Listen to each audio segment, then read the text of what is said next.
এই যে chicken soup বানাচ্ছি। কি দিলি এটাই? আদা রসুনটা বাটারের মধ্যে একটু হালকা নেড়ে নিয়ে চিকেনটা এখন ফ্রাই করছি, তারপর ওই যে সবজিগুলো কাটা আছে এই দেখো মটরশুঁটি, এই যেগুলো সব চপার করে রেখেছে এগুলো দেবে, আর এই যে সব চপার করে রেখেছে এগুলো দেবে। আর চিকেনটা দিলি? হ্যাঁ, চিকেনটা এখন ফ্রাই করছি, তারপরে সবজিগুলো দেবো। ও, তারপর গোলমরিচ গুঁড়ো আর নুন দিয়ে দেবে। হ্যাঁ, কর্নফ্লাওয়ার। এই যে কর্নফ্লাওয়ারটা গুলে নিয়েছি, এদিকে স্যুপটাও মোটামুটি 90% রেডি।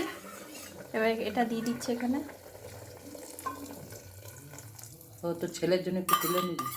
হ্যাঁ, ও ঝাল তারপরে খায় না। আমরা লঙ্কা দেবো, একটু গোলমরিচ গুঁড়ো দেবো, ব্যাস হয়ে যাবে। তোমরাও করে খাবে, ঠান্ডাতেই তো ভালো লাগে স্যুপটা খেতে। একটা ডিম দিয়ে দেখো স্যুপ রেডি। এই দেখো, দেখছো, একটা ডিম দিলাম, দিয়ে দেখো স্যুপ রেডি। তোমরাও করে খাবে ঠান্ডাতে।